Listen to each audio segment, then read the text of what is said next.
Olá pessoal, sejam muito bem-vindos a mais um vídeo do canal da Dona Cruz. Hoje é dia do nosso Papo com o Empreendedor. Hoje nós trazemos aqui um empresário, uma empresária da vida real para poder contar um pouco da sua história, do que deu certo, do que deu errado, e sempre são grandes aprendizados. Antes de apresentar a nossa convidada de hoje, eu vou falar aqui com minha sócia, Dona Thaís Cruz. Thaís, como que você está? Eu tô bem.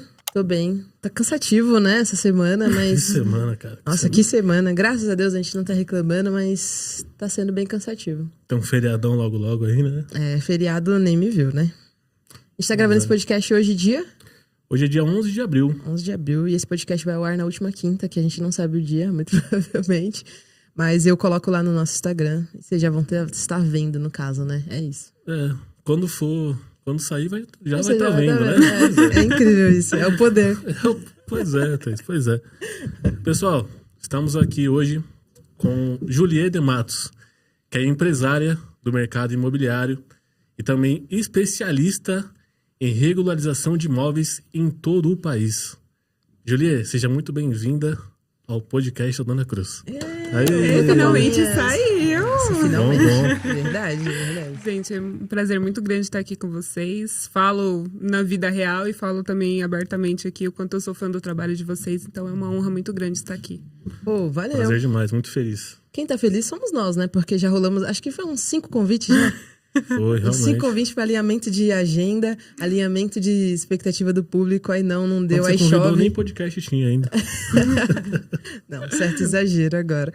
Mas a Juliê é uma convidada que a gente estava esperando aqui há muito tempo, até por conta da sua experiência que tem no mercado, até pelo relacionamento que criamos agora, é um recente tempo, mas é uma relação muito sólida que estamos criando. Prazer, né, estar aqui. Juliê, o nosso papo com o empreendedor, como que ele funciona, né? Nós somos a contabilidade, mas o papo com o empreendedor é um papo para inspirar pessoas. Então, de repente, alguém que esteja estudando ali, que quer montar um escritório, que quer começar a mexer com regularização, né, com cartório, prefeitura, essas pessoas que querem uma inspiração ou querem cortar um caminho. Então, a gente vai ouvir aqui um pouquinho a tua história, né? Então, para começar, Juliê, quem é a Juliê, né? De onde a Juliê veio? Qual que é a sua história e seu início? Bom, eu trabalho há 13 anos no mercado imobiliário. Comecei com 15 anos, era para ficar 15 dias em um escritório, fiquei 7 anos e meio. Caramba. Ainda estava no ensino médio, me formei, já sabia que eu queria fazer direito, mas no meio da faculdade eu descobri que eu não me via como uma advogada dentro de um escritório fazendo ações. Mas eu sempre amei o mercado imobiliário e o que eu fazia desde sempre, que é a parte de regularização, burocracia e tudo mais. Então, quando as pessoas me perguntam como você decidiu trabalhar com algo tão burocrático, tão chato, isso aconteceu para mim. Então, foi desde sempre. E aí, montei uma empresa em maio de 2019 e desde então estamos aí. Mas desde sempre eu faço a mesma coisa, que é essa parte burocrática, chata, que as pessoas não gostam. Às vezes eu falo, caramba, mas tem muita burocracia. E até para mim, às vezes, é bem difícil. Mas é importante, né? É um braço importante dentro do mercado imobiliário e da construção civil. Isso é verdade. É um braço muito importante, até porque não acontece, né? É o início de todo o empreendimento, assim. Então, só para a galera entender. O que são essas regularizações que a gente está falando aqui? Vai desde o terreno que está lá abandonado, que foi invadido, ou aquele pai que morreu. Como que é? Como que funciona? Bom, quem são os meus clientes hoje em dia? Eu já atendi o pessoal que é da Única Casa da Vida. Então, o pai construiu, comprou o terreno no fio do bigode, né? Que antigamente a palavra tinha poder, era no aperto de mão. Saudades. Saudades. Mas, hoje em dia, eu atendo mais incorporadores e investidores. Então, o incorporador, quando ele ainda tem um projeto e um sonho, que ele ainda está pensando em começar uma incorporação e aí ele está vendo o terreno, então seja para a gente analisar essa documentação e sempre tem algo a ser regularizado no meio do caminho, uma retificação, um inventário que não foi feito, sempre tem um rolo. Uma área que não foi regularizada, né? Uma área que não foi regularizada, sempre tem um rolo. E também atendo investidores, que aí tem gente que foge do imóvel irregular e eu não acho ele um vilão. E ele é uma baita oportunidade para o investidor que está com dinheiro. Então, é aquele imóvel que está cheio de dívida, que está com condomínio lá, que que tá no limbo do inventário porque a família não tem o dinheiro para fazer o inventário, enfim. É uma oportunidade para o investidor, é uma oportunidade de retrofit. Então, é esse público que eu atendo.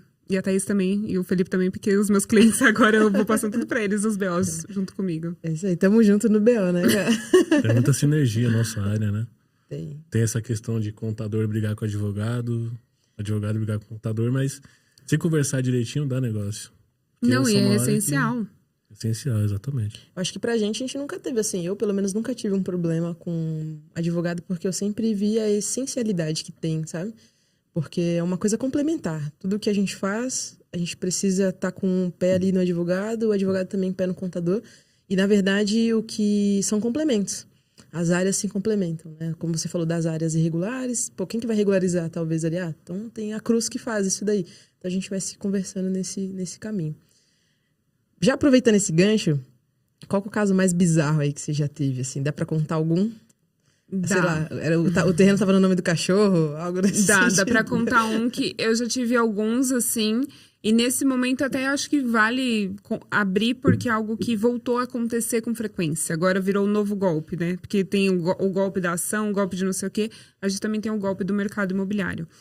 O caso mais bizarro que eu já peguei foi uma mulher que ela comprou um terreno em Ubatuba.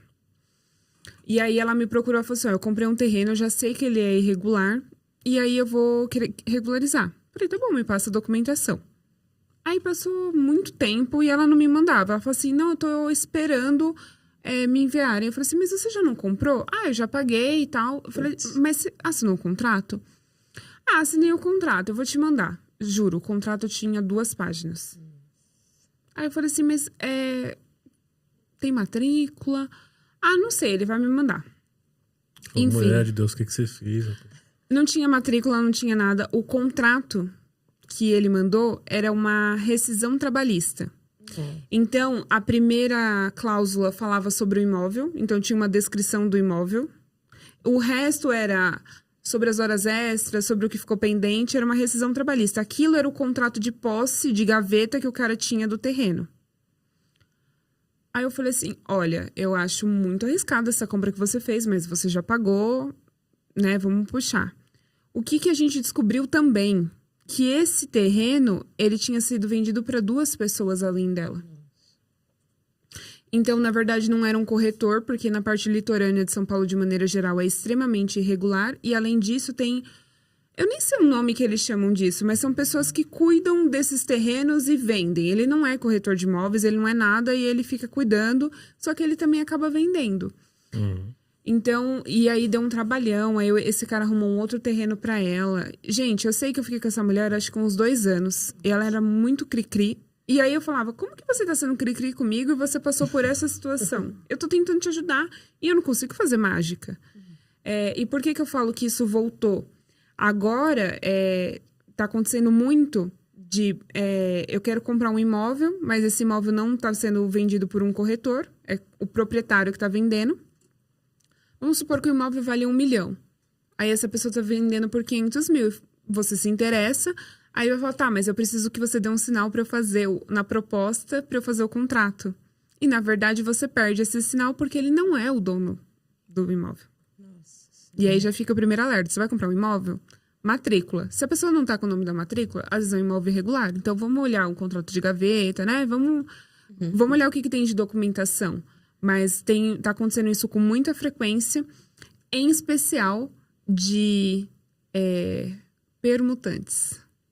Então, os terrenistas que têm unidades e empreendimentos estão vendendo as unidades que ainda não são deles para as pessoas. Nem existem, né? Elas nem existem. Elas nem existem, eles estão vendendo sonhos. Então, no caso, o dono do terreno fez um negócio com o incorporador. Isso. Aí, em troca do terreno, ele vai ter unidades, ele tá repassando essas Ele já unidades. tá vendendo.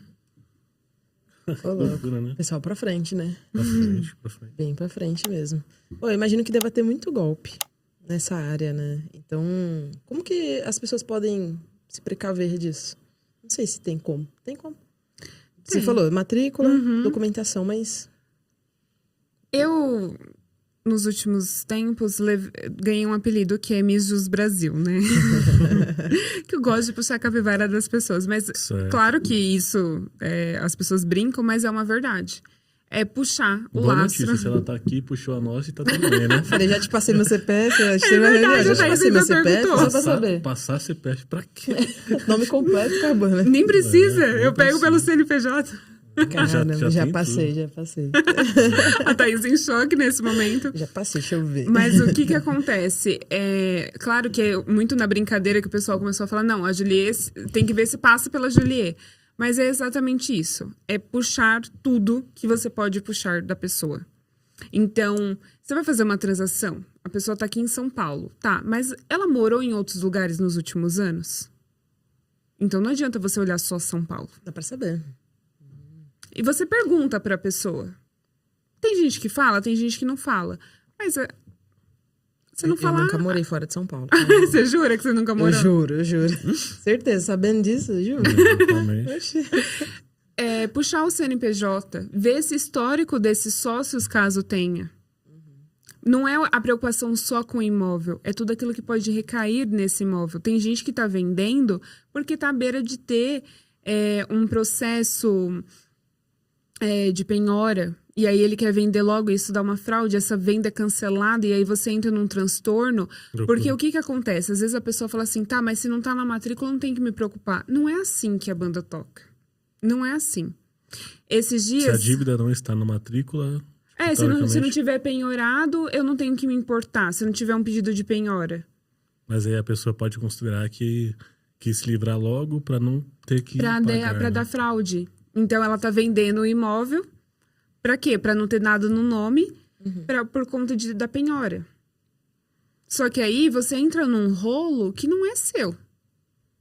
Assim como, por exemplo, esses dias a gente pegou um caso para acompanhar que era um imóvel que ia ser regularizado. Inclusive, vai ser regularizado pela Dona Cruz, na parte da construção, porque isso daí é importante.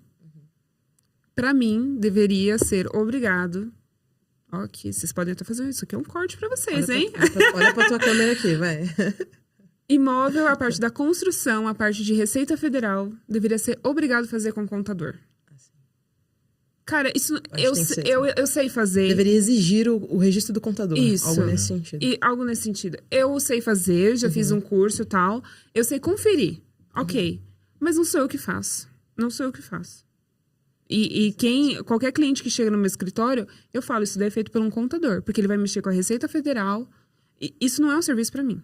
Então, esse imóvel, inclusive, vai passar pela Dona Cruz em breve.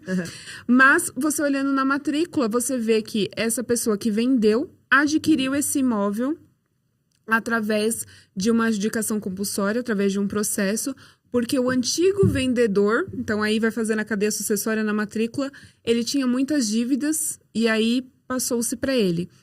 E aí, qual foi a orientação que a gente fez para esse comprador? Olha...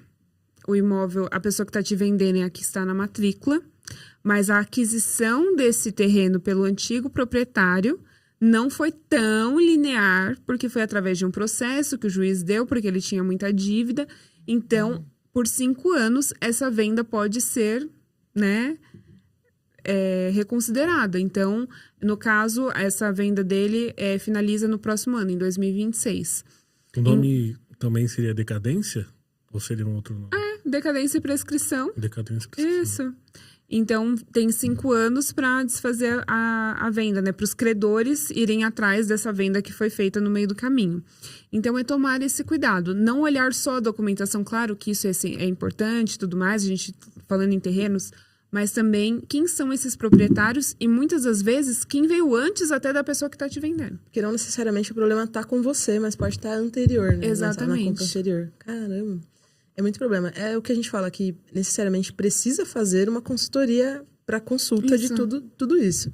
Não é abrindo uma bolinha, não é fazendo ali uma bolinha de cristal, confiando na palavra das pessoas. E até mesmo essa questão do contrato, a gente deixa muito claro que as pessoas elas não leem. Então, colocou ali um cabeçalho, legal. Então tá bom, compra e venda, beleza, terreno. O restante não fazia o menor sentido. Então, as pessoas elas realmente não leem as coisas. Que é uma dificuldade que a gente tem também lá na contabilidade. Isso é muito preocupante. É preocupante. Então, no contrato, o que é um contrato? É um acordo de vontades, não é mesmo? Feito no momento que tá todo mundo feliz. Pois é, pra ser usado quando o amigo não é mais amigo. Isso. Teoricamente. Esse é o maior problema, que o contrato ele é feito quando todo mundo tá feliz. E para ser usado no momento que não vai ser Exatamente. feliz, provavelmente. E Juliane, me fala uma coisa. Com relação a essa parte dos terrenos, né? Eu gosto dessa parte de terreno, de regularização, dessas coisas. Existe uma coisa linear que a gente pode seguir, assim? Como que eu quero dizer? Existe uma análise linear que a gente pode fazer para geral? Porque assim, eu quero facilitar, quem sabe, a vida dos outros, assim. Então, seria contratar um advogado para puxar certidões, para puxar capivara total. Como que o cliente chega até você para perguntar?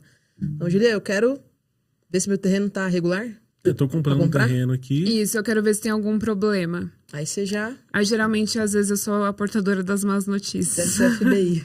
Olha, se eu fosse você, eu não seguia, viu? Mas o momento ideal é sempre antes de assinar a proposta e de pagar algum valor. Porque, às vezes, a pessoa pagou um valor para garantir, e aí, nisso, essa pessoa já pegou dinheiro, às vezes já quitou o IPTU, já fez tanta coisa. Então, o momento é realmente, antes de assinar qualquer coisa, puxar a documentação. Verificar como que tá, se tem matrícula, se tem transcrição, se não tem. E outra coisa, às vezes a gente vai comprar um imóvel, um terreno, que seja. E aí a pessoa fala assim, só falta averbar tal coisa. E, às vezes, é realmente só averbar. Só que aqui em São Paulo, em especial, está cada vez mais complicado trabalhar com registro de imóveis. Eles são cada vez mais criteriosos. E aí eu falo, vai chegar um dia que eles realmente... Antes eu brincava, mas eu acho que vai chegar esse dia deles exigirem a negativa de atestado de óbito, de pessoa viva. Porque só estão faltando pedir isso. E aí, o que acontece? Em especial para averbar divórcio e inventário, se não tiver extremamente bem escrito a partilha dos bens, quando você chega para só averbar o inventário e o divórcio, que é uma coisa de 15 dias, pode demorar mais de 6 meses. Por quê? Tem que fazer uma retificação, seja no divórcio, seja no inventário. Para quê? Para constar essa partilha perfeita. O que era simples. O que era simples, agora eles estão mega exigentes com isso. Então, só uma averbação, mesmo que seja de algo, entre aspas, simples, pode dar muita dor de cabeça. Então, a matrícula precisa estar 100% atualizada. 100% atualizada. Em especial, que é outra coisa que a gente está passando, o registro de imóveis agora, eles... Gente, na verdade, por lei, isso deveria já... Era em via de regra para ser sempre, mas agora a gente tem sentido que eles estão realmente mais criteriosos. A cadeia sucessória tem que estar perfeita. Então, se esse imóvel começou com Felipe, passou para Thaís e foi para Juliet, na matrícula tem que estar perfeitamente. Não pode pular um item. Sequência. Porque se pular, eles mandam averbar e completar a cadeia sucessória. Então, não adianta necessariamente averbar uma escritura que está passando da venda do Felipe para a Thaís. Não, mas se tiver algo anterior, precisa estar na matrícula. Eles estão olhando não só aquele ato, mas todos os outros. Desde numeração do imóvel, como que está a inscrição do IPTU. Então, é extremamente importante. E assim, a gente falar isso para uma pessoa que está comprando um imóvel, às vezes é algo tranquilo. Mas quando a gente fala em 15 dias a mais, 30 dias a mais para um incorporador... Sim. É perder, né? É muita coisa. E tem aquela pressão da venda. Não, cara, tu recebeu outras propostas aqui, meu. Vamos. Aí é onde você quer depositar um sinal. Pra segurar. E de repente dá muito ruim. Dá muito ruim. Eu vejo que esse mercado ele tá sofrendo uma tecnologia, né? Tecnologia não, uma digitalização das coisas. Até o próprio registro do RET e o patrimônio de afetação agora, eles pedem somente a página onde foi feita a escritura. Eu acho que a tendência, eu já fiz também imposto de renda, importando lá os dados, que veio a partilha. Do cartório, sim. Do cartório. Então, assim, eu acho que as brechas estão sendo cobridas, né? Preenchidas. Estão sendo preenchidas ali e cada dia vai ser mais difícil você... Por exemplo, hoje tem gente que vende imóvel e não declara o ganho de capital. Porque é um programa à parte, não há aquele cruzamento de Eu acredito dados. que talvez a maior parte das pessoas eu ia que falar. vendem não fazem isso. 80% com certeza não faz. Pô, acho que de quantos você já fez apuração? Só quando deu 0, né? A pessoa fala, vou declarar isso daí. Isso. Mas eu tenho a sensação, vocês estão comentando de cartório, que parece com prefeitura. Então hoje na contabilidade a gente... É até bizarro, porque tem prefeituras que nem telefone tem. Não são tão desenvolvidas assim, né? A gente tem São Paulo, que praticamente tem tudo, tem site. Tudo que você for pesquisar tem ali algo de fácil acesso. Tem prefeitura que não tem nada. E no cartório eu vejo que também, de certa forma, é assim. Tipo, não é um cartório único pro Brasil todo. É um cartório regional, não é? Já teve algum cartório que você teve muita dificuldade, assim, de não conseguir resolver as coisas? Eu tô passando por mas tenho medo de chegar o vídeo neles. E eu tô com muita coisinha também. Não, a gente não Então tá falando mal do coleguinha. Não, mas tem os cartórios da capital, de maneira geral, estão bem complicados. Muito burocráticos ou falta de informação, talvez? Não, muito burocráticos. E, na verdade, talvez seja uma pressão desse momento também que nós estamos vivendo em São Paulo. Porque eu acho que eu tenho uma visão que é assim, ó. Eu atuo a nível nacional. Mas eu não fico prospectando em outros estados. Eu tenho clientes que ou me indicam, e aí eu atendo, ou eu tenho clientes que fazem coisa em São Paulo e em outros estados. Mas eu não fico prospectando. Porque, na verdade, para trabalhar com cartório, com prefeitura, acho chiquérrimo quem fala atendo nível nacional, é muito tranquilo. Porque meu filho... Tranquilo, não deve ser. Quando eu tô entendendo a subprefeitura X, eu já desaprendi da outra, porque cada dia eles fazem uma coisa nova. Então, assim, o poder do nichado, inclusive, de entender muito de um local, traz força para você enfrentar algumas coisas. E em São Paulo, em especial, que é onde eu atendo, aí sim, do interior de ponta a ponta, nós estamos passando pelo momento do HIS. Que a prefeitura liberou, foi utilizado de maneira equivocada. E agora tem que arrumar. No meu ponto de vista, deveriam ter barrado quando chegou na prefeitura. Porque, de verdade, HIS na Faria Lima, nos Jardins... Cara, era muito óbvio que não era para o público definido pela lei. E aí... Basicamente, as incorporadoras começaram a lançar empreendimentos, Minha Casa Minha Vida, em bairros chiques. Na verdade, assim? Não era nem questão de empreendimento Minha Casa Minha Vida. Então, eram empreendimentos de médio a alto padrão. Só que você vai utilizando ferramentas para aumentar o poder da construção. O HMP, você paga uma outorga para a prefeitura e aí pode construir mais um tanto.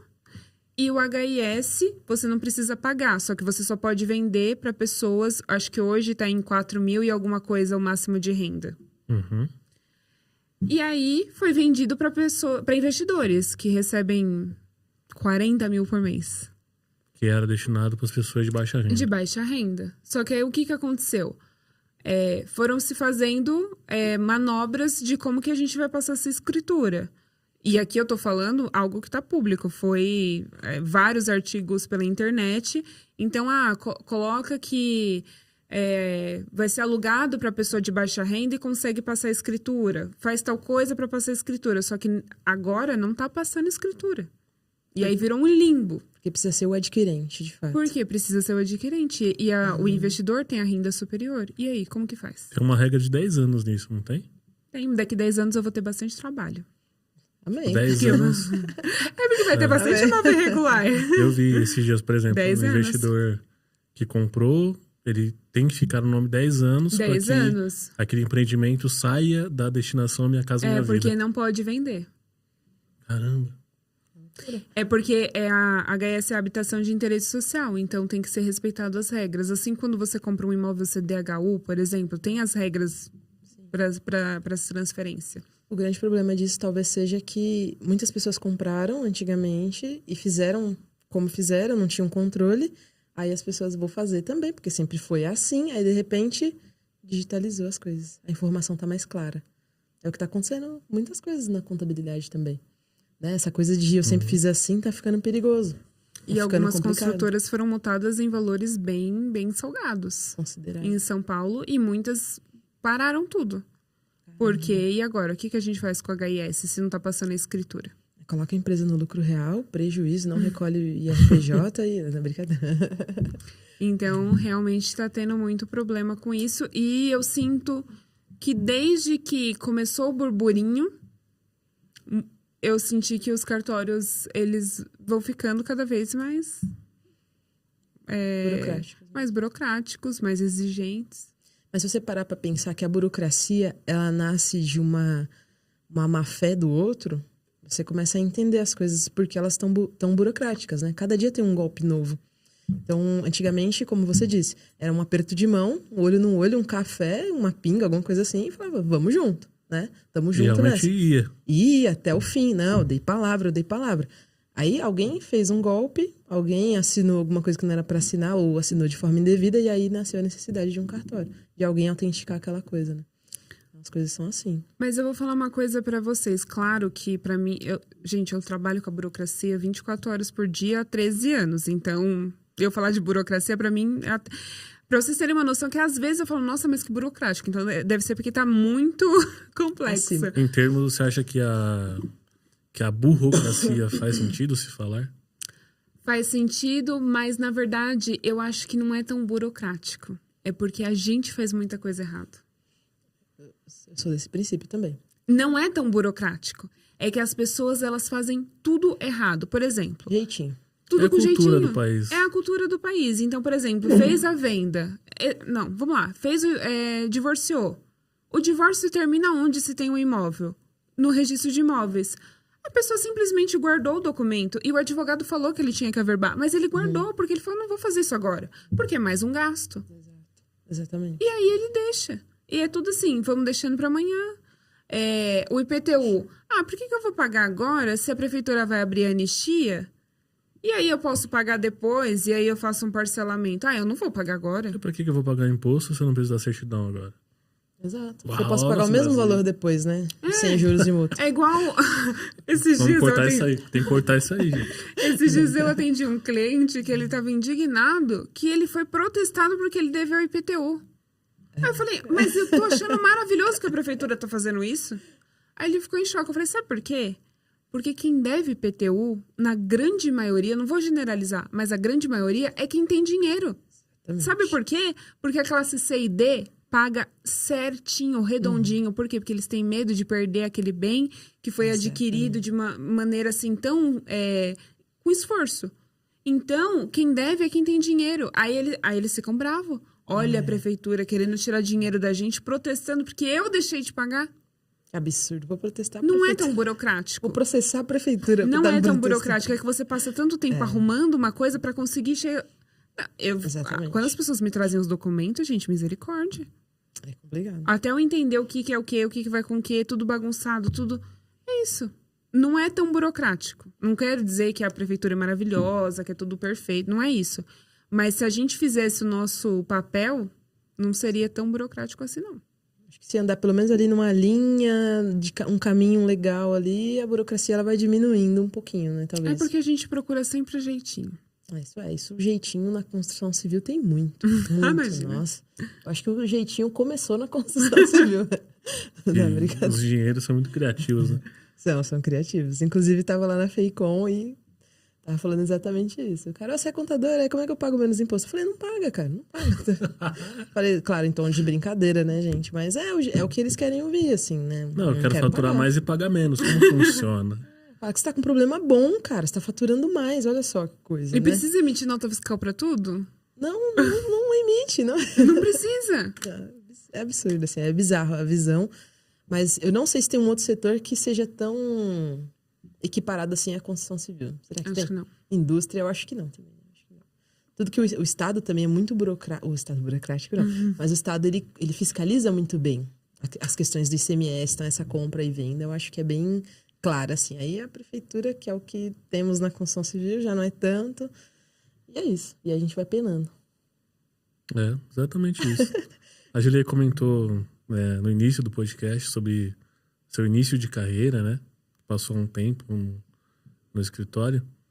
E como foi para você? Porque você já estava um certo tempo nesse escritório. E onde que foi o seu gatilho de falar, olha, eu vou abrir a minha empresa? Acredito que eu já tinha o conhecimento e agora eu vou em carreira solo. Onde que surgiu isso? Porque acho que faz parte do nosso papo aqui, incentivar essa veia empreendedora, sabe? Que às vezes a pessoa tem um conhecimento, tem tudo para dar certo, mas ela tem uma crença.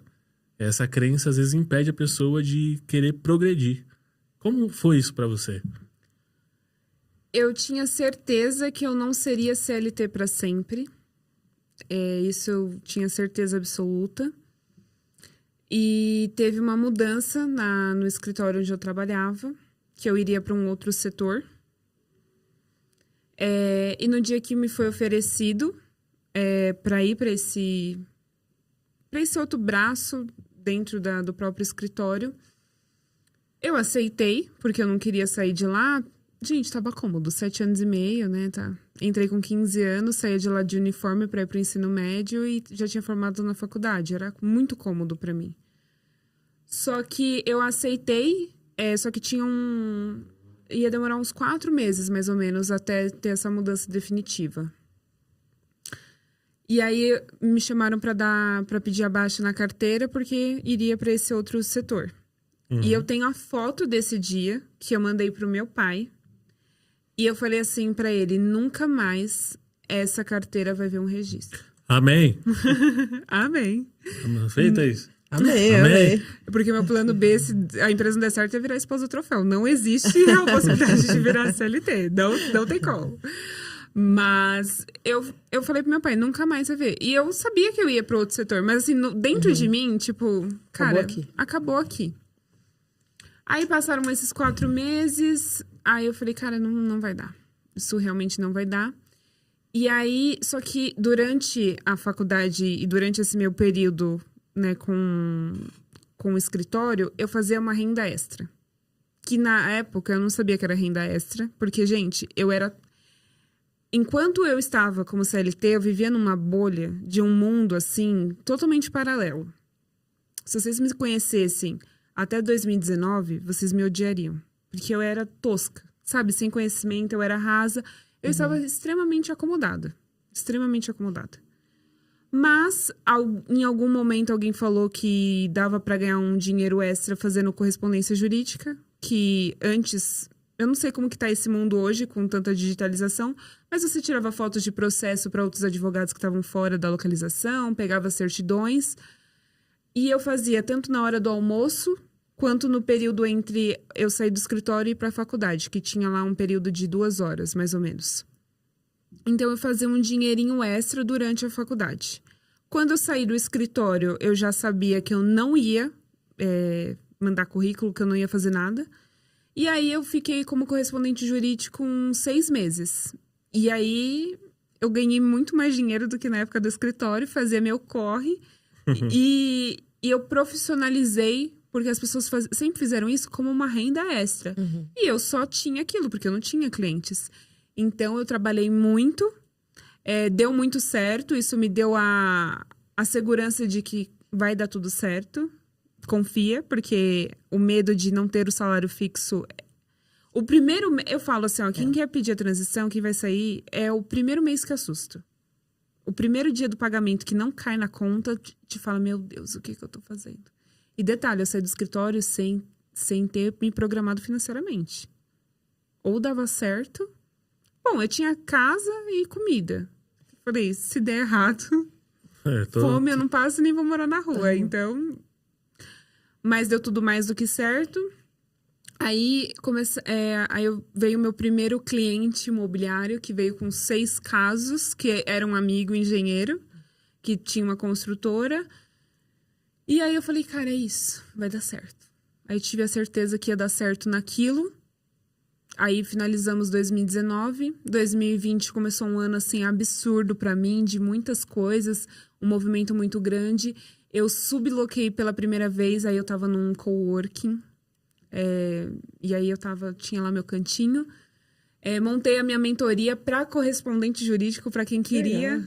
porque eu já não ia mais atuar. Então, eu montei uma mentoria que eu dava presencial.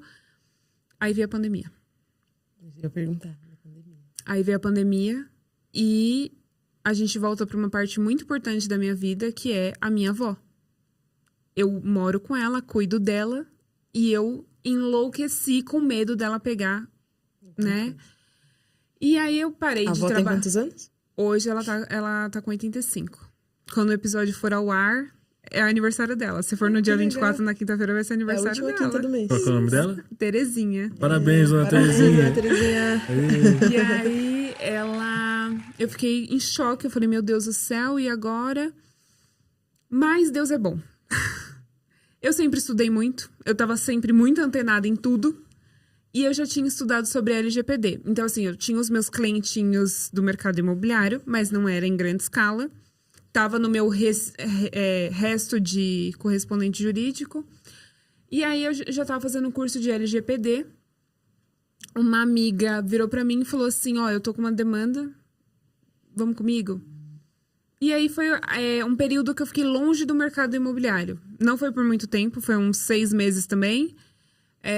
Em que aí eu adequei algumas empresas, eu dei treinamento. Foi muito legal. E o mais legal de tudo é que eu falei assim, cara, isso daí depois, né, que voltar... Eu gravei curso, então foi muito legal. Só que eu falei assim, depois eu vou trabalhar com isso no mercado imobiliário.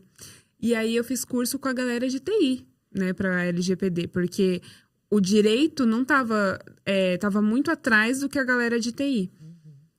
E aí todos os cursos falavam, os piores mercados para trabalhar é o condominial e o mercado imobiliário. Falei, nossa, que legal. Por quê? Porque é a cultura do mercado, Muito contralista, não sei. muito prático. Gente, eu dou treinamento de LGPD. Fazer um registro, E eu manda um faço documento pro coisas que eu cara falo, aí. meu Deus, o que eu tô fazendo? Eu sou louca. Pra Mas começar uma obra, tem que fichar 10 caras pra amanhã. Tá a CNH de todo mundo, manda no WhatsApp aí. isso, e vambora. sabe? É a cultura do mercado. Exato. Mas aí eu tava ganhando dinheiro, as coisas estavam acontecendo, mas eu tava fora do mercado imobiliário. E aí eu comecei a ficar muito triste. Muito triste. Porque pra mim, eu amo trabalhar. Eu amo o que eu faço. Pra mim não é só dinheiro. Eu tava ganhando dinheiro, mas não tava feliz. E aí eu desfiz a parceria que eu tinha, falei, não dá, eu não consigo ficar fora.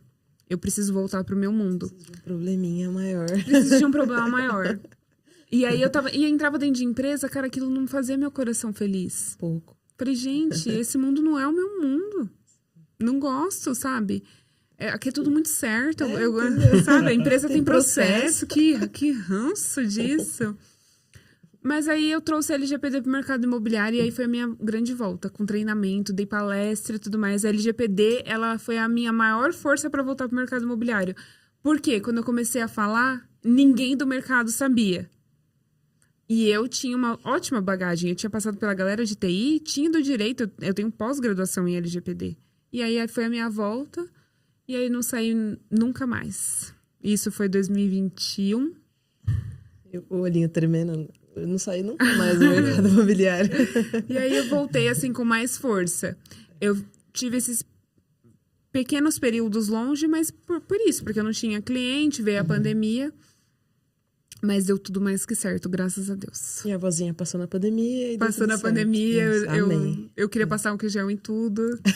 Ai, gente, eu fiquei louca na pandemia. Mas foi uma fase bem tensa, né? Eu lembro de limpar os alimentos, chegava do mercado, limpava, passava tudo. Né? Eu proibia as pessoas de máscara irem na também. minha casa, não chegava perto da minha avó. É Aí eu isso. ia no mercado, eu ficava em choque, falava, meu Deus, se eu trouxe o vírus pra cá. Gente, eu fiquei, olha, Foi foi uma difícil. fase. Foi uma fase difícil. E nessa fase, Juliana, não nessa fase, né? Mas você tem um cunho de ensino, né? Você gosta de ensinar. Você falou aí durante a sua trajetória, você ensinou, assim, em diversas fases. De onde que veio isso? Assim, de se gostar? Eu acho que a grande surpresa da minha família foi quando eu falei que ia fazer direito. Embora eu estive muito certa, minha história com direito veio por uma situação que eu passei na minha infância. Foi uma decisão que eu tomei com 9 anos de idade, o escolher fazer direito. Mas eu sempre brinquei, sempre falei que ia ser professora. Então, era a minha brincadeira. Eu tenho foto, eu preparada para ir dar aula, que até usei no meu primeiro curso que eu dei. Então, eu sempre quis ser professora. quando eu entrei na faculdade, é que as coisas mudaram ao longo do tempo. Eu entrei na faculdade em 2014, eu tinha 17 anos. E em 2014, ainda precisava ter um excelente currículo para ser professor, não era qualquer um e tudo mais. Não quero dizer que hoje os professores são qualquer um, mas dar aula era uma coisa que não é o que é hoje. Hoje em dia, se eu gravar um curso e subir para Hotmart, eu tenho um curso, eu sou professora. Naquela época, não. Então, tanto que eu tenho 4 pós-graduações, porque para mim é extremamente... O ensino para mim é extremamente importante. Isso foi libertador, de certa forma, né? Porque era algo engessado. Então, tem um plano do que você tem que ensinar e muitas vezes esse plano é pautado por interesses, não é mesmo? Igual na escola pública que vai passar para os alunos. Não é o que está na cabeça do professor, acredito eu. Não, você tem que passar isso aqui, isso aqui, isso aqui. Não, mas seria... Não, é isso aqui, meu amigo. E pronto. E a questão da internet foi revolucionária, né? Porque agora ensinam a prática. De fato, o que é real, né? Mas você sabe que eu discordo um pouco de você? Que eu acho que democratizou demais. Você acha que tem muita gente vendendo mentira? Meu Deus do céu. Acho que é o que mais tem. É o que mais tem. Isso eu tenho razão, você tem um ponto. Eu acho que não precisa ser aquela coisa engessada que só pode dar aula quem tem mestrado e doutorado. Que aí eu acho que não tem essa necessidade. Mas a gente tá num ponto que a galera que tá ensinando não tem chão de fábrica. Eu faço todos os cursos disponíveis de regularização de imóveis. Por um motivo. Para estar sempre atualizada e sempre ouvir uma outra perspectiva, porque regularização, essa parte de incorporação, tem várias maneiras da gente resolver. Tem vários caminhos, dependendo da situação. Então, eu gosto de ouvir outras mentes falando. Mas eu ouço tanta besteira que eu falo, essa pessoa, ela só dá aula. Então ela não sabe a prática. Ela não Ela sabe só a prática. Ela só fala. É o que mais acontece. É o que mais acontece. Mas eu sempre tive a certeza de que eu ia ser professora. E aí eu gravei o meu primeiro curso na pandemia. Foi oficialmente o meu primeiro curso, que foi de LGPD. Depois eu tive um curso dentro de um núcleo de empreendedorismo feminino que eu fazia parte. Que aí eu falei sobre essa parte de LGPD e registro de marcas. E aí depois eu gravei um de prática extrajudicial, também tudo na pandemia. Ainda temos o registro de marca, né? Ainda tem o registro de marca. São muitas, e também foi na pandemia que eu fui notificada. Pra quem não sabe, o que é o registro de marcas, dona Julieta? Nos conte. Olha, falar isso na frente de 2 contadores... Não é só abrir empresa na junta comercial, não é o que tá na junta comercial. Não importa que seu contador, ele garantiu o seu nome na junta comercial. Lá, tá garantido. Se pesquisar no site, aparece. Não importa se está na junta comercial. O que importa é o que está no INPI. Então, exatamente. A sua marca só tem a garantia de que ela verdadeiramente é sua se ela estiver depositada no INPI. Inclusive, você pode ser notificado para trocar, né? Exato. E foi assim que eu descobri sobre o registro de marca, porque eu fui notificada na pandemia com a minha empresa de correspondente jurídico. Mas para mim foi um sinal de 2 coisas. Primeiro, que eu aprendi a fazer dinheiro também com isso. E segundo, que eu já estava na minha fase de, cara, eu não vou mais ser correspondente jurídico, essa fase aqui já passou. Tem muito golpe em relação a isso? Que eu já recebi, acho que umas 50 ligações aí até o momento. E também alguns clientes receberam. Muito. Todas as ligações que falam em relação a isso, de fato, será que é o INPI? Ou tem empresa o INPI não liga para ninguém e não manda e-mail para ninguém. Ele pode mandar um e-mail, algo assim, para o seu procurador. Para a empresa que você contratou para fazer o seu registro de marca. Mas o INPI, ele não te liga. Não existe nenhuma forma de você desarquivar um processo que está arquivado no INPI. Tem golpistas que falam, se você pagar uma guia de R$ 1.500, a gente desarquiva. Mentira, não tem como. Durante o processo, se alguém te falar assim, olha, você tem que pagar esse valor aqui porque eu vou fazer andar o seu processo, isso vai facilitar. Mentira, não tem como. Então, geralmente, é tudo golpe. O grande problema disso é que eles divulgam, né, no Diário Oficial alguma coisa sobre a abertura da empresa e também sobre a notificação do registro. Isso, quando faz a publicação, que é onde essas golpistas começam a entrar em contato. É o que acontece. Às vezes a gente descobre que a gente conseguiu abrir uma empresa por conta do golpe. Do golpe. Ou da venda, né? Tem um certificado aqui nesse CNPJ. Fala, não, já abriu, obrigado, hein? Não quero não, obrigado. É bizarro que tem empresas que mandam boleto direto. Boleto direto. E eu já tive cliente que pagou. paga. Tem aquele CNCC? É uma empresa que faz o papel semelhante ao Serasa. Basicamente, olha, eu vou consultar o seu CNPJ para ver se não tem pendência. É errado o que eles fazem? O trabalho em si? Não é. Mas como que você manda um boleto sem que a pessoa queira o seu serviço? Só manda. Primeiro você liga, você se apresenta. Você fala, olha, eu tenho isso aqui. Se a pessoa quiser... Eles fazem da pior forma possível. Não é que a pessoa é compulsiva por um boletinho, né? Também. Não, um boletinho aqui, vou pagar. Deixa eu pagar. Não, deixa eu pagar, pelo amor de Deus. Mas é complicado. Às vezes eu recebi um boleto, meu contador não me falou nada. Será que é imposto isso? Infelizmente, tem pessoas que realmente pagam mesmo. Mas continuando sobre o ensino, tem uma parte da regularização do imóvel que eu acho que me deixa muito chateada. Porque na época que o imóvel... Não fala assim. Deixa, chateado. Vou chorar aqui, vou chorar.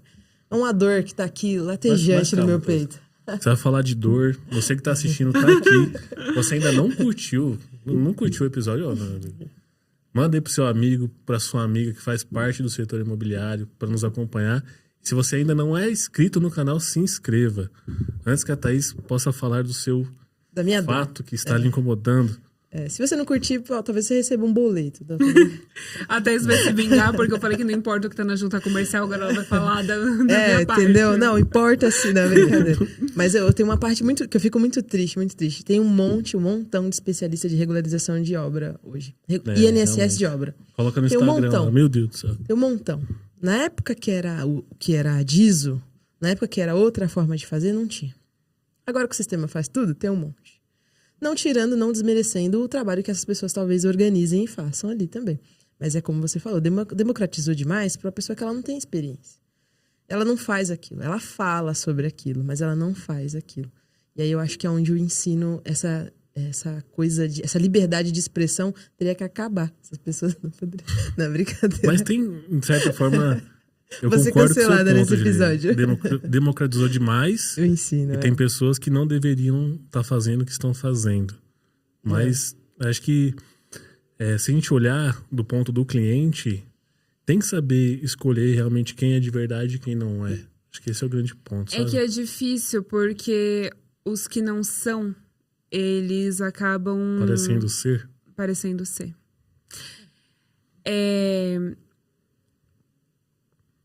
Várias vezes eu já pensei em gravar curso. Mas, no fim da noite, no fim do dia, quando alguém me perguntar qual é a sua profissão, para mim vai ser sempre empresária. Dar aula, dar palestra é um posicionamento. Esse ano, eu falei não para várias palestras. Sabe por quê? Porque é legal estar no palco. É muito legal a troca. Mas... é um tempo que eu tô longe da minha empresa. É um tempo que eu tô no palco, às vezes com uma galera que é só historinha. É a galera do palco. Porque, de verdade, não tem como você ser empresário e você dar palestra no mundo todo. Não tem como, não tem tempo hábil. Você pode ter uma baita equipe, mas, gente, você tem que ficar lá perto. Você pode delegar, mas você não pode largar. Não tem como. No fim do dia, a minha profissão é empresária. Para mim, não me interessa fazer o 6 em 7 da internet. Para mim, me interessa se eu fizer uma sala com 10 pessoas e se essas 10 pessoas entenderem o que eu falei e aquilo impactar a vida delas, é o que me importa. Então, não tenho essa pretensão nesse momento de ter um curso. Acho que é importante ter esse conhecimento. Por quê? Porque ao mesmo tempo que eu tô deixando de dar o conhecimento, tem um monte de Zé Mané aí dando. E o problema não é que eles estão ganhando dinheiro com isso. O problema é a desinformação. Exato. É o que é fácil. É igual as pessoas falam assim... é muito tranquilo fazer tal coisa na incorporação, que é só fazer isso e faz aquilo. Aí, do nada, o terrenista virou chefe do incorporador. Por quê? Porque não precisa passar o terreno no primeiro momento. Aí o terrenista virou o quê? Virou o chefe dele. Tá lá. E ele não tem mais o que fazer. Traz fulano pra SPE. Pra quê? Aí a pessoa tem uma dívida no Serasa, trava a sua obra. Exatamente. Mas é o quê? É a desinformação. Por quê? Você pode incorporar tendo R$0. Ah, é? Aham, R$0. Vai nessa. O arquiteto você paga com o quê? Com abraço? Permuta. O contador você faz o quê? Permuta. Ah, permuta tudo. Tudo permuta tudo. Isso. Coloca a mãe na permuta também. Coloca Pô, tudo, não porque dá, não é dá. muito simples incorporar. É ruim. E é tão simples incorporar que chega os clientes pra mim e fala assim, você não vai acreditar. Eu já olhei 5 terrenos e não consegui fechar. Eu falei assim, você olhou 5? A conta é, a cada 100 vira 2. Se você olhou 5, só faltam 95. Boa sorte, amigo. Nossa, é o mercado hoje. Principalmente falando de São Paulo. Mas por quê? Porque é fácil incorporar. É tudo muito fácil. É o ensino da galera que não vive a prática. E outra coisa, se você está fazendo um curso de incorporação com uma pessoa que mora no, sei lá, no Mato Grosso, no Maranhão, e você vai incorporar em São Paulo, talvez essa pessoa não tenha a prática de São Paulo. E aí chega em São Paulo, a gente passa pela prefeitura, pela HIS, pelo Condefá, pelo não sei o quê, que aí a pessoa fica, meu Deus, e agora? E agora? É assim que funciona. Não é tão fácil assim. Democratizou demais. Não deveria ser assim. Democratizou a fala, né? A fala do fácil. Não o processo em si. E do conhecimento. Qual é o currículo do seu professor? É, exato. Eu tenho 13 anos de prática, mas eu tenho uma faculdade, 4 pós-graduações, não sei quantos cursos, não sei quantos cursos de extensão. E os casos que você atende também é relevante, né? Que é quase uma outra pós-graduação, né? Todos os clientes que você tem ali, todos os casos que você já resolveu, todo um monte de BO que você tem que resolver, é quase uma pós-graduação. Gente, eu aprendo todos os dias. Todos os dias, porque conforme você vai trabalhando com o que eu trabalho, não significa que vai ficando fácil. Você vai sendo reconhecida que resolve o rolo. Então só aparece pepino pra mim. E você?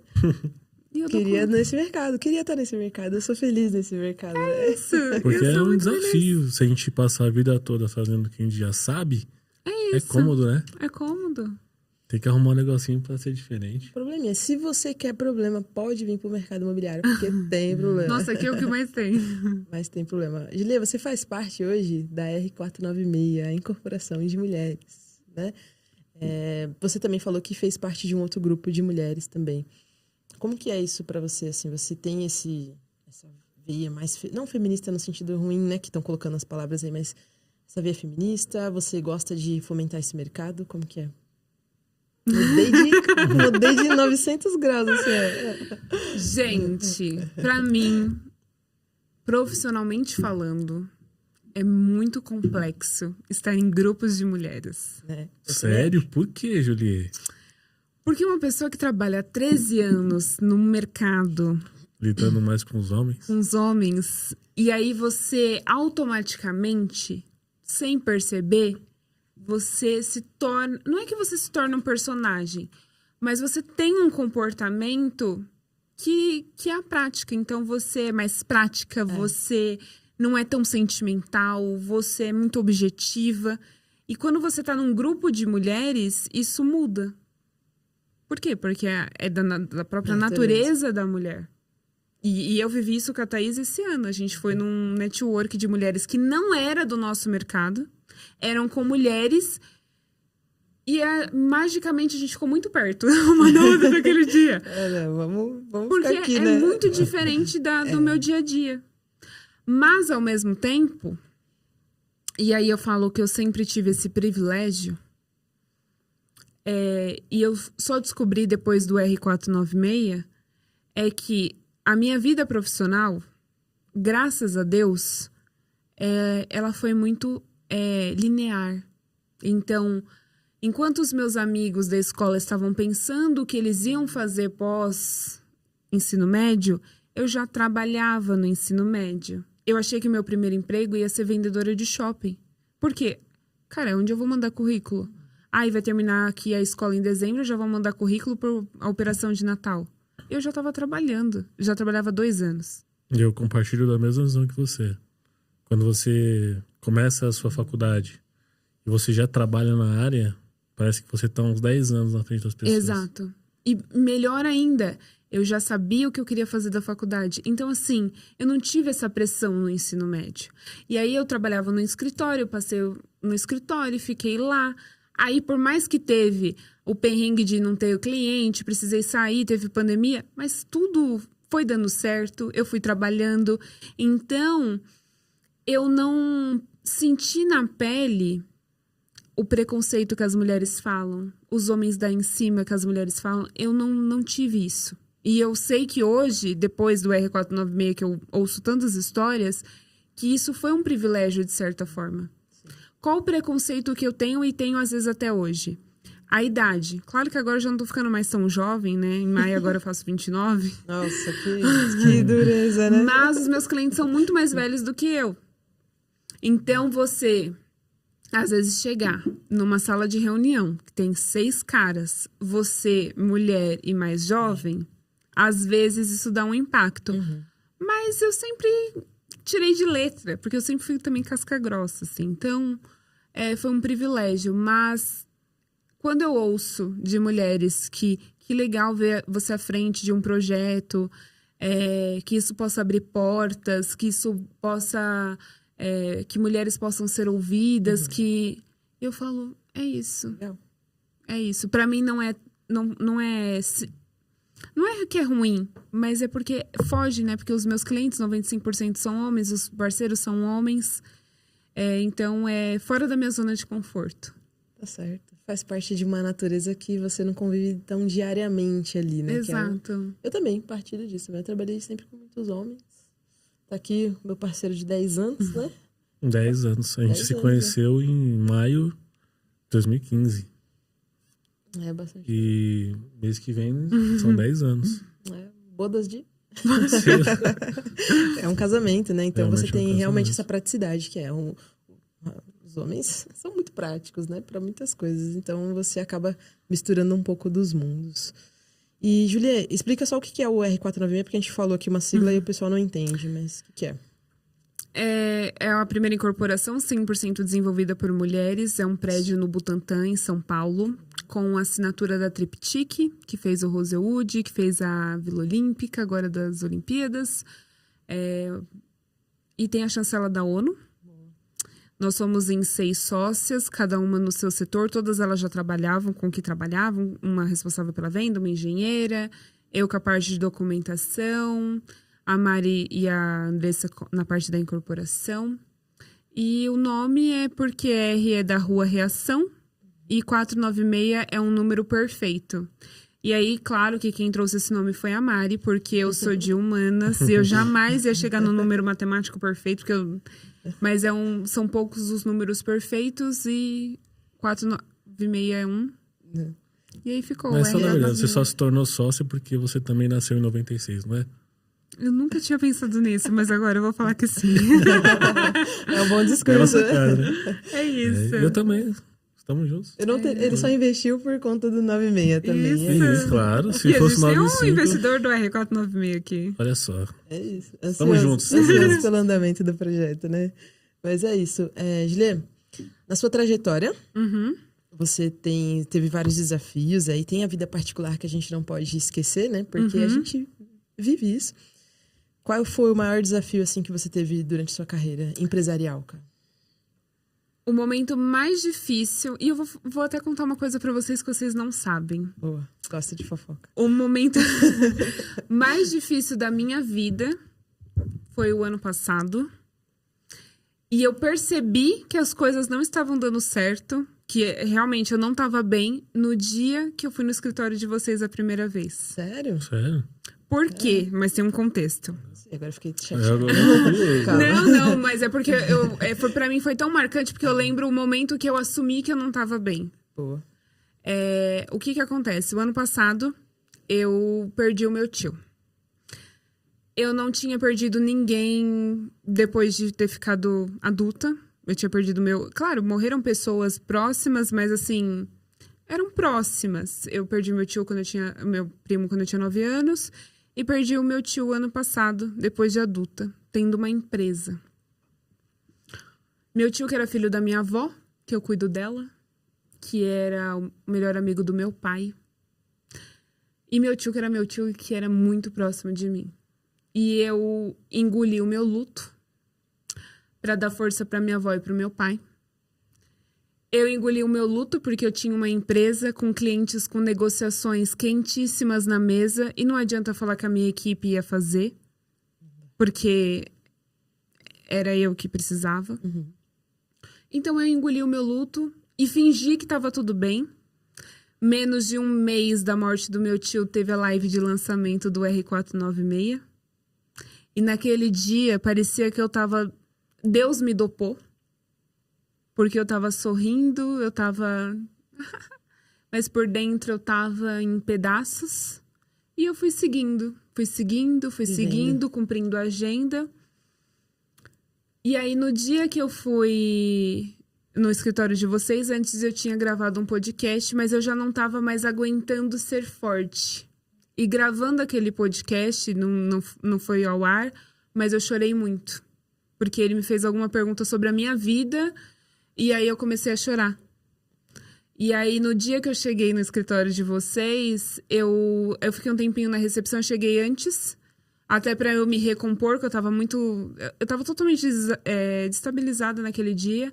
E aí eu mandei uma mensagem pra Mari, uma das minhas sócias lá do prédio, e eu falei pra Mari, ela perguntou se tava tudo bem, eu falei assim, Mari, eu não tô bem e eu não quero ficar bem. Eu acho que nesse momento eu preciso sofrer o que eu preciso sofrer, eu preciso chorar o que eu preciso chorar, eu cansei de ser forte. Viver o luto, de fato. Eu preciso viver, sabe, eu preciso viver isso que eu tenho pra viver. Não é, eu tenho que ficar bem, não, eu preciso viver. Eu preciso viver o luto. E pra mim foi o momento mais difícil da minha carreira. Por quê? Porque eu já tinha passado por meses do meu outro tio que ficou internado que iam amputar o pé dele, não sabia como que ia ser feito. Foram 40 dias de hospital. Eu já tinha passado uma situação com meu pai, porque ele não estava bem. E aí veio a morte do meu tio.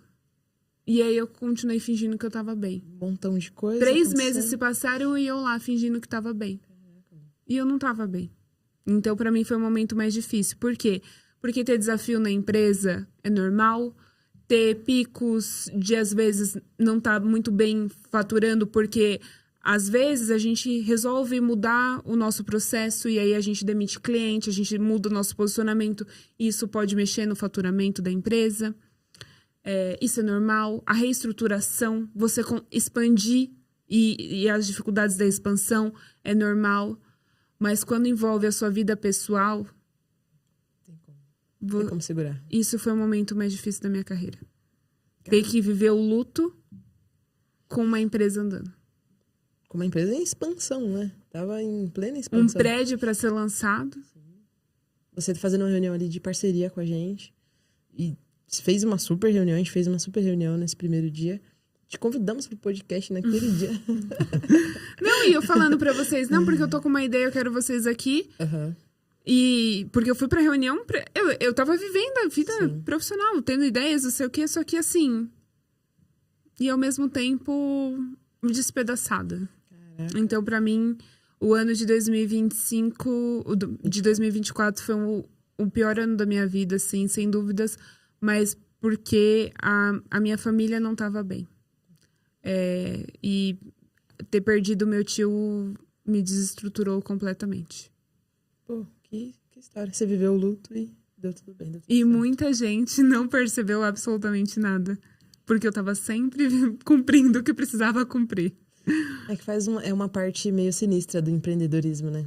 Porque você tem que sentar e fazer realmente o que tem que ser feito. Mas você também precisa fazer o que realmente tem que ser feito pra você. E como que faz, né? Como que escolhe? É uma verdade meio que é verdade. Às vezes a sua dor não interessa pro outro. Exato. É frio, né? O empreendedorismo é frio. O CNPJ é frio. Essa é a questão. A gente se diverte nas nossas conversas, a gente se diverte nos nossos encontros, mas a gente tá sempre ali focada no trabalho. E eu acho que tem que ser assim um pouco, mas quando a vida pessoal não tá legal, não tem como. Eu, por exemplo, né? Eu tava nos dias... Tava meio que até irreconhecível por algumas pessoas. Tá bem? As pessoas me perguntavam, você tá tudo bem? Você tá me tratando diferente? Não, porque eu também não tava passando por umas questões de saúde que não tava tão legal. Né? Então, acho que não tem como. A gente tem que transparecer em algum momento. E o trabalho continua, mas a gente vai sabonetando ali as coisas, né? E vai seguindo. Eu acho que essa é a parte mais difícil do empreendedorismo. Porque a sua empresa precisa de você. Todo mundo precisa de você. E você precisa de você. E você tá lá. E você tá lá. Que maneiro, Julia. Obrigado por compartilhar isso. A gente sabe que a gente não gosta muito de falar da vida pessoal, né? Valeu mesmo. E já chegando aqui nos finais... Muito seu bem Felipe, falado, muito bem falado. acho que você tem que fazer aquela pergunta lá. Aquela pergunta. Julie, geralmente no final. Então vamos lembrar do seu trabalho no escritório. Você ficou 7 anos e meio. Que você entrou lá uma menina com roupa do ensino médio. Se ela não sabia tivesse... nem atender o telefone, coitada.